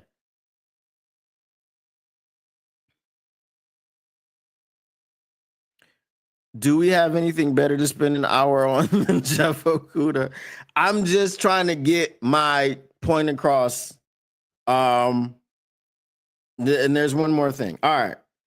So, after Jeff Okudah went Andrew Thomas, who wasn't great. You got Tua, you got Justin Herbert, you got Derek Brown, you got Isaiah Simmons, CJ Henderson, Jedrick Wills, Mekhi Becton, who did his thing this year, Henry Ruggs the third. Yeesh. Okay. Tristan Wirfs, Javon Kinlaw, Jerry Jeudy, AJ Terrell, CeeDee Lamb, Austin Jackson, Damon Amethe, Caleb Chasen, better than him, Jalen Rager. No. Justin Jefferson. Justin Jefferson. Can I interest you in Justin Jefferson? Kenneth Murray, Cesar Ruiz, Brandon Ayuk, Jordan Love. I don't like Jordan Love either, but you know, Patrick Queen. Yeah. Noah Igbenamani, Jeff Gladney, Clyde Edwards-Helaire. Okay. It wasn't a stellar first round, but I think Jeffrey Oh Hell No Kuda was awful. Okay. All right. All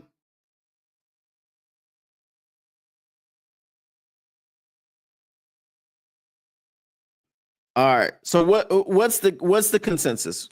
The consensus third round pick is what? I mean, the consensus worst pick is what? We don't have a consensus. We know Jeffrey Okuda is number one. Who's number two? Y'all saying Broderick Martin is number two? Can I pencil in Broderick Martin as the number two worst pick overall?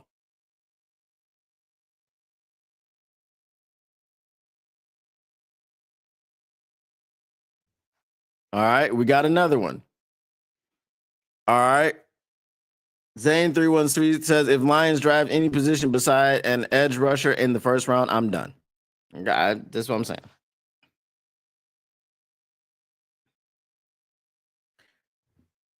Ranked to 7.15, which is a year one starter. Brother, I understand what you're saying.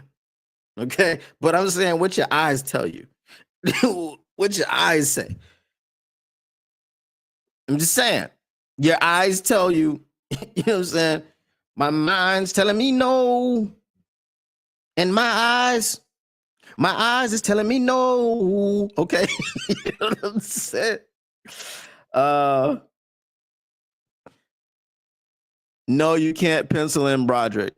Okay. See, again, he's not number one. Worst.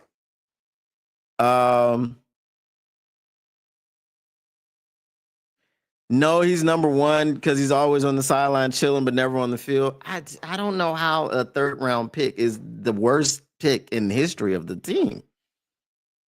All right. SOLs are pathetic. I hope Brad doesn't draft an edge just to upset all you clowns like a villain. We need O-line help.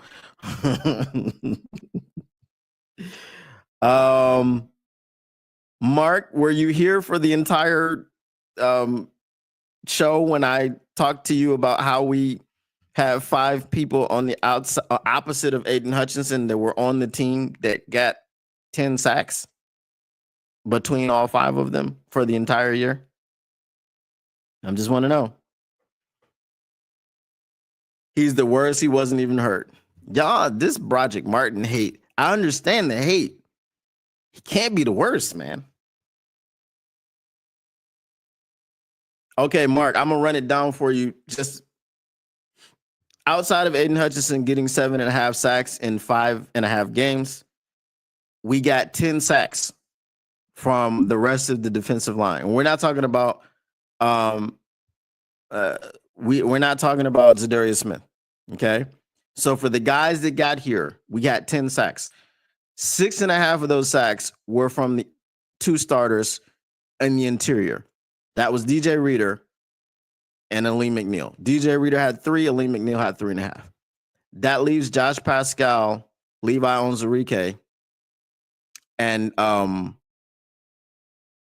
what's his name? Why did I forget his name? Marcus Davenport. Those 3 guys for the entire season got you 3.5 sacks.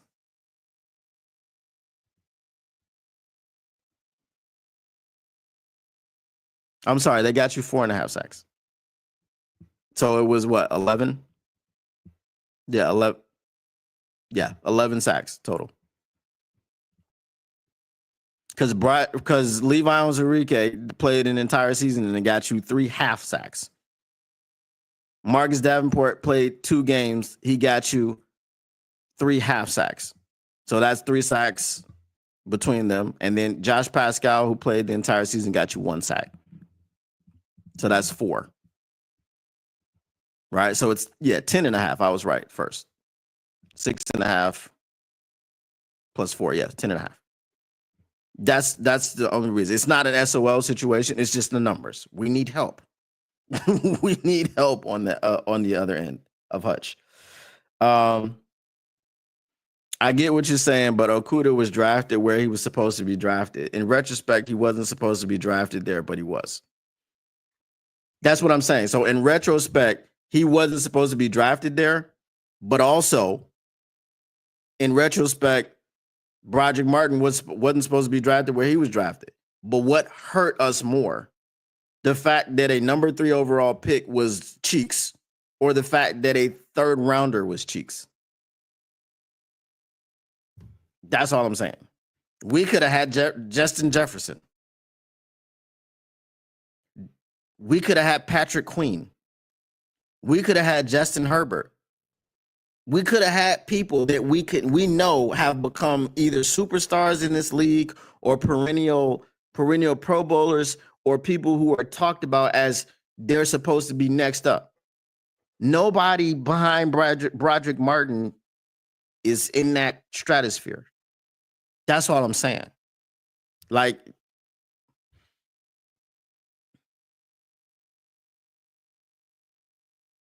drafted correct for that time. I mean, I feel what you're saying.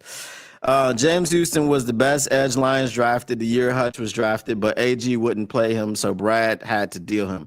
I blame AG and his lame system of blitzing inside LBs. Jack Campbell was awful blitzing. I was also on the keep James Houston train. I didn't like the fact that we got rid of him. Let's see. Entire season and only 3.5 sacks. Right. 3 half sacks. Yes. Levi Onwuzurike. That's all I'm saying. Broderick Martin was drafted a whole 4 rounds before he was supposed to be drafted. Okay. Like positional, like the round has to matter. I can't tell you Jeffrey Okudah was not worse. The round must matter. The 3rd round, a guy that wasn't supposed to be drafted in the 3rd round, but he was drafted in the 3rd round, is the same to me as a guy that wasn't supposed to be drafted in the 4th or the 5th, but he was drafted in the, okay, maybe not the 5th, right? The 4th. A guy that was drafted in the top 10, number 3 overall, you have players that could actually change your franchise, right? Imagine if you drafted Justin Jefferson at number 3 overall. And then this whole, I love J-Mo. Okay? Let's say we still do the J-Mo thing. Can you imagine having Justin Jefferson, Amon-Ra St. Brown, and Jameson Williams on your team? Now, we can't pay all of them for sure. That's not happening. But just could you imagine that? It's bad when the NFL Network couldn't show you more than 3 highlights of a player. Are we talking about Jeff Okudah or are we talking about Broderick Martin?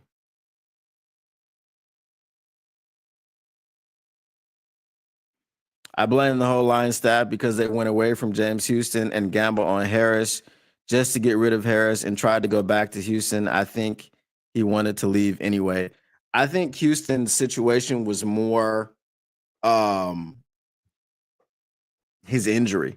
I don't know that he ever came back 100% from that injury. I don't know if he ever regained that insane alien like bend that he had. Because he also went to Cleveland, and I don't know if he played any games for them. I don't know if he didn't really. We didn't hear anything about him. Because if he had done something in Houston in Cleveland, then there would have been articles written about him like every day in all the Lions channels, and I'm like, oh, shouldn't have got rid of him. He went over there in 2 games, had 10 sacks. It would have been that type of situation.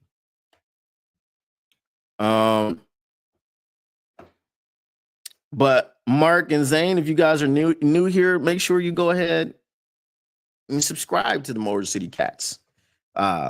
Just put the link in the chat. Smash that subscribe, smash that share, smash that like.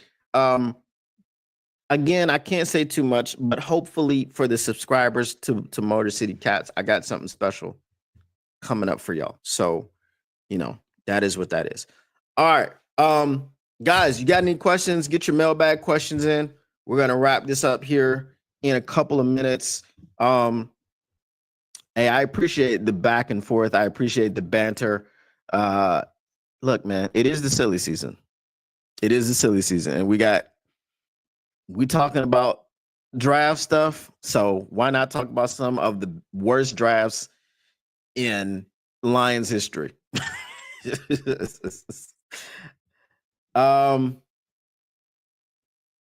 So Dan Campbell loves big, old, slow vets. The game Houston destroyed Justin Fields in the open field. AG moved him to outside linebacker. AG ended Houston's year 1 sack a game streak in Lambeau. Moving his position, I think, again, was not a great move. As Dion said, if he was going to be successful in the NFL, he's going to be successful as a pass rusher. James Houston himself, when he went to Jackson State, was he was stuck on being a linebacker because that was his position at Florida. So Dion is the one that convinced him to become a pass rusher, and then he responded by having 19 sacks that season. So that's the scheme that they like to play. They like the big guys on the edge.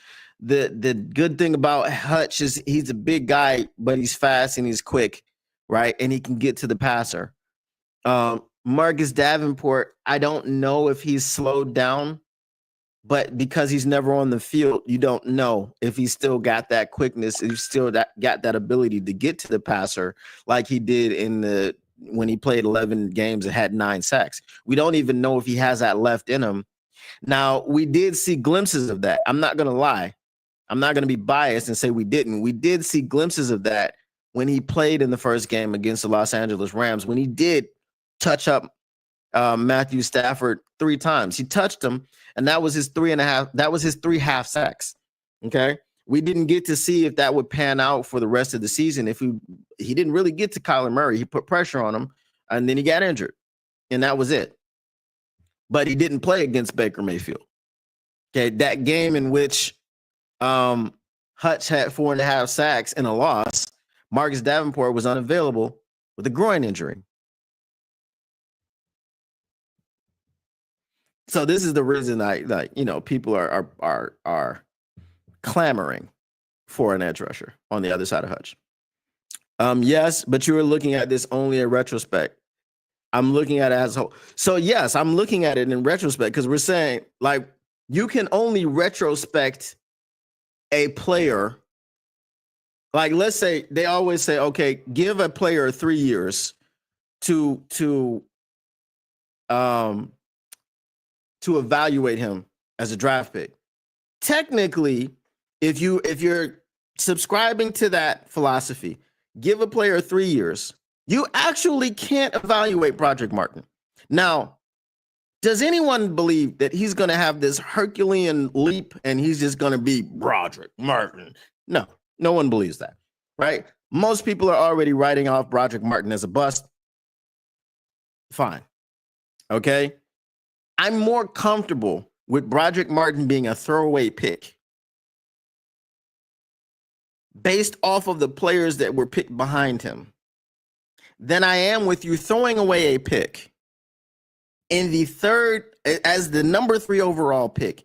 And there are still very prominent players in this league that were selected behind him, doing things with great impact. Some of them are superstars for their team. Justin Jefferson's a freaking superstar. Right? Patrick Queen is one of the top linebackers in the NFL. Like, this is what you selected that over all of these. It's the same reason why Eric Ebron is viewed as possibly the worst Lions draft pick ever, because you picked him over Odell Beckham Jr., you picked him over Aaron Donald, you picked him over, you know what I mean? Aaron Donald is first ballot Hall of Famer. Odell Beckham probably would have been if not for all the injuries. So this is like, okay, Tease Tabor, I don't know who he was picked over. You know what I mean? But if he was picked over people in the second round, he probably shouldn't have been drafted. Okay. And then there are second rounders who go on to do big things and who become superstars. Jeff Okudah was drafted over CeeDee Lamb. I'm like CeeDee Lamb, Justin Jefferson, Patrick Queen, Justin Herbert, whatever you think about Justin Herbert. Justin Herbert he can't win, but I would have rather had him under center and moved on from Matthew Stafford a year earlier than to have Jeff Okudah contribute nothing to our team. That's all I'm saying. Levi's the next Aaron Donald. He's not.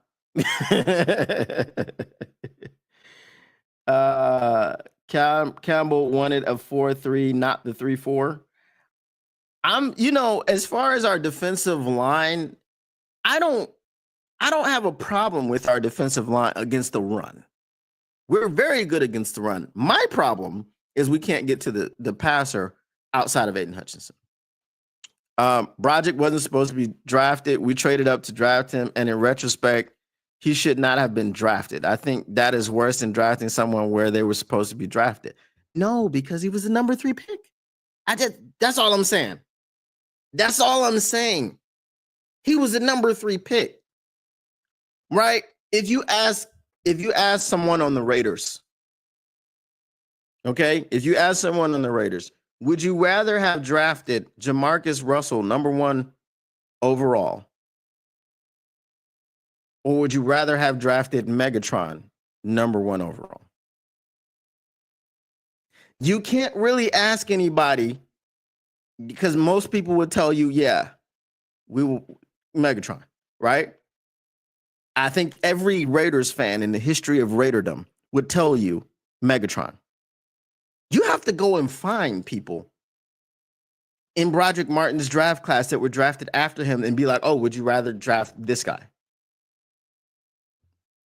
Like Hendon Hooker is a different story. I can tell you Yahya Diaby was drafted after Hendon Hooker. Would you rather have Yahya Diaby or Hendon Hooker? Probably Yahya Diaby, because now we're not having this conversation about needing to get pass rushers and edge rushers and things of this nature. And we have to have an edge rusher in this draft or we riot. That's all I'm saying. That's all I'm saying. I agree. Broderick Martin was a terrible pick. Reason I'm blaming Lions for Houston flop is because they didn't even show they were behind Houston after that breakout season. They waited till the season started and said he was a backup. Again, I don't disagree with you. I wanted James Houston. There were talks about attitude problems after he had that breakout season. I don't know what the reason was that they moved on from him. They moved on. You know what I mean? That I just don't. They don't seem. There's a body type, right? You look at Hutch. You look at Marcus Davenport. They have a body type. You know what I'm saying? So, and I think like you look at Shamar Stewart. He has the same body type. You know, this is why you look at Mike Green, and Mike Green he's 6'3", and he's 250. right? You look at Shamar Stewart. Shamar Stewart is 6'6", 290. Well, he was 290 when he played at Texas A&M. I think he's down to like 260 now. Okay, you look at Nick Scorton, who's 6'4", 280 at Texas A&M. I think he's down to 265 or something like that. Or was it 260, somewhere around there. So they have a height and a weight thing that they like. And it's like, if you can get to the passer, fine. But if you can't, like Josh Pascal is supposed to play on the inside more so than the outside. He's got the positional flexibility to move outside, but they want him to play on the inside, right? That's why he has no pass rush plan. He's supposed to be on the inside. So he wants to bull rush you. If he's going to get to the quarterback, it's through a bull rush or a swim, because he's coming from the inside to get to the passer. But when you put him on the outside, he can set the edge. He will miss a lot of tackles like he was doing in the Bills game. You know what I mean? But he's just, So the only hope is that, if we get a Nick Scorton, he's Nick Scorton from Purdue, and I think he would be. He had pass rush plan. The Texas A&M scheme was not really conducive to a bunch of people getting a lot of sacks. It just wasn't. Just another W for the Tigers. All right. Go Tigers. Also, Lions' problem is fronting like they have a strong locker room full of leaders, but passing up on certified talented players because they had one little situation in college. Yeah, we'll see if they pass up on what's his name? James Pierce. They probably will. Dookie Pickles. Do you expect we trade any players on the roster during the draft? If so, who? I don't expect us to. The speculation by Mike Payton was J-Mo. I don't expect that doesn't make any sense. And if you're trading a player on the roster, is it going to be a person with impact? Because, and that's the whole reason why I don't think trading J-Mo makes sense. J-Mo is an impact player for the Detroit Lions. If you're trading him just to draft his replacement,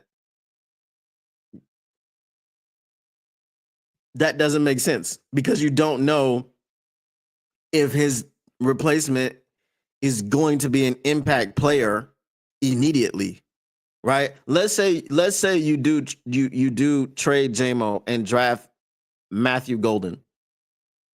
Okay, J-Mo took 2.5 years, 3 years to really become impactful, because obviously when you first drafted him, he was injured. He wasn't going to play really too much that season, right? And then the second season, he had the suspension and stuff like that. He had a mini suspension this year. Okay, I mean, the gambling thing was stupid, and even the NFL realized how stupid it was, so they changed it to 2 games after he had already served 4 games. So the NFL kind of messed him around with that one. And I believe it was he got on an online casino at a team hotel. Which, come on, bro. Like, why are you missing games for that? That's not integrity of the game. That's not integrity of the NFL. You're on an online casino. What you do in your time, which is not affecting football at all in any way, it's ridiculous.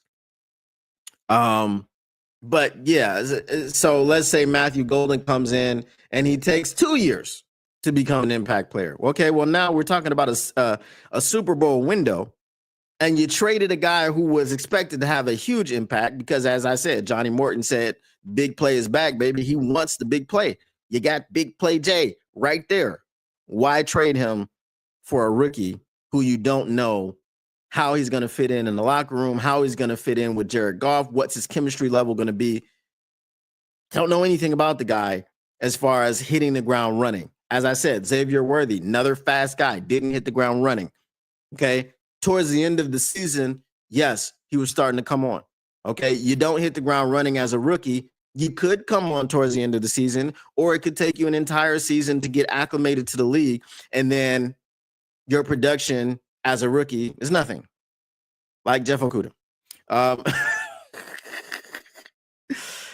Um, with JMO, it only makes sense if the money makes sense. Because if JMO is demanding top of the market wide receiver money, give me the draft pick, but not this year. You know what I'm saying? Like, not this year. You got him under contract for 2 more years. Okay, you don't have to extend him. You don't have to do anything. You're picking up his 5th-year option. You don't have to do anything. 5th year, you have to do something. 4th year, after the 4th year, okay, maybe you do something at that point, because teams may just let you play him out, the season, and don't trade for him, or whatever the case may be. But if you can get him before he hits the market, then you trade for him. Okay, because if he hits the free agent market, no guarantees coming to your team. You give up assets for him, and then you extend him. So doing it this year doesn't make sense. It's simple. This is why the Lions don't have a defense full of dogs across the board. Levi Pascal, Martin Davenport, John Kaminsky. Kaminsky, come on now. He retired because he couldn't get back from an injury. Would not be on my roster, period. I want straight up dogs. John Kaminsky was very good for us, bro, until he got injured. John Kaminsky as a depth piece, yes. Come on now. And the trade better be nice. Talk to me nice. This trade's got me feeling nicey. Breaking news. Kristen Harper is the best wife in the NFL, Mr. Detroit City. I'm not going to speak on that man's wife. I feel you, though.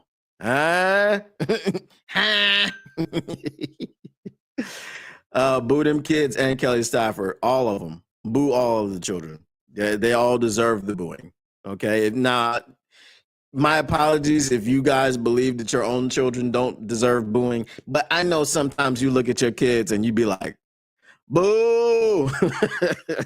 Boo to you. Boo this man or this woman. You're talking about your daughters. All right. Y'all got any more questions? Fire them off. Because I'm going to get ready to get up out of here. Again, if you're new here, there's a lot of people in the chats. There's a lot of people on X, Facebook. Go ahead. Subscribe to your boy, Motor City Cats. This is as soon as we get up out of here. Click on that link. As soon as we get off, go over there and drop a subscription. As I said, I got something cooking for my subscribers, and it's going to be glorious. Just you wait. Can't say too much. I'm just saying that. Got something cooking. If Brad don't get it done this season, they have to be thinking about his future here. And I want somebody from the Baltimore Ravens because they draft dogs. Okay. Now, here's the one thing that I will tell you. When you care about the organization somebody comes from, that's where you get in trouble. Remember, okay? We thought that because Quinn Trisha was coming from the New England Patriots, that there was going to be some level of intelligence. And the level of intelligence that Bob Quinn showed was self-intelligence, self-importance, believing he was the smartest person in the room, which led to Tease Tabor and Jelani Tavai.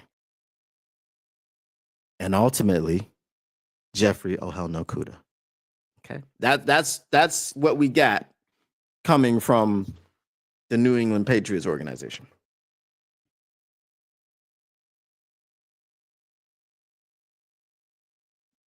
Both chats, got them.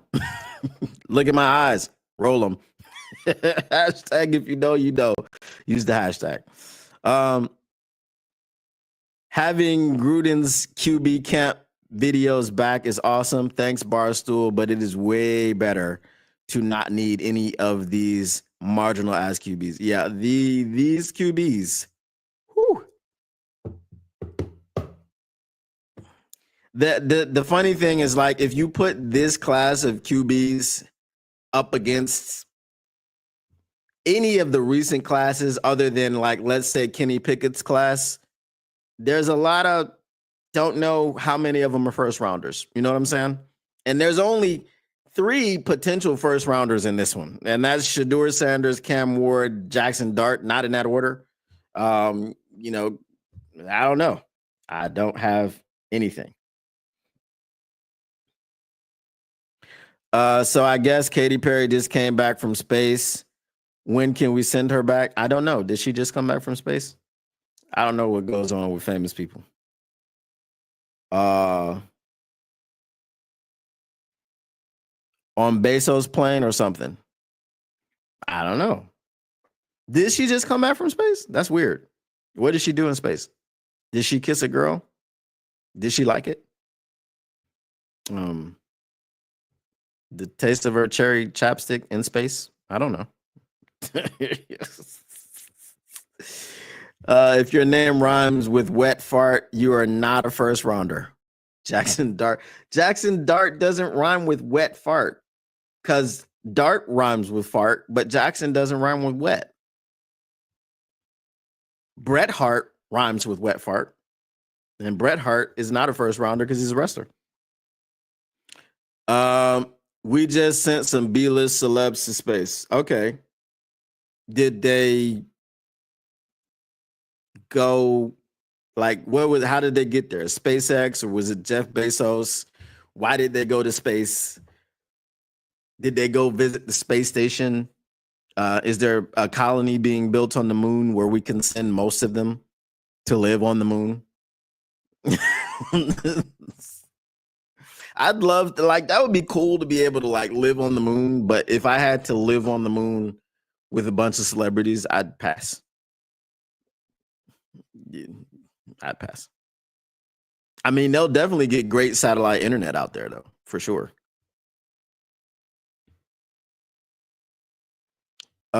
We should have sent Sheila up there to make deals with the aliens. Bro, have y'all watched Invincible? Like, some of them dudes, yeah, give me them dudes on the Lions. You know what I mean? Like, I would take Immortal on the Lions. You know what I'm saying? Damn, why am I forget? I'd definitely take Omni-Man. You know what I'm saying? Put Omni-Man on the Lions, bro. At QB, monster. Can we?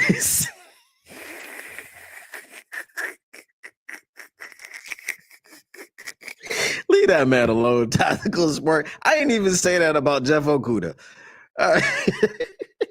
Can we send him to space and leave him? Hey, I'm not advocating for that. Not Katy Perry and Gayle King, LMFAO. Hey, man. Yeah, maybe. It's possible. I don't know. You know, I'm not judging. I just like to shoot straight. You know what I'm saying? I'm not judging. I just like to shoot straight. All right.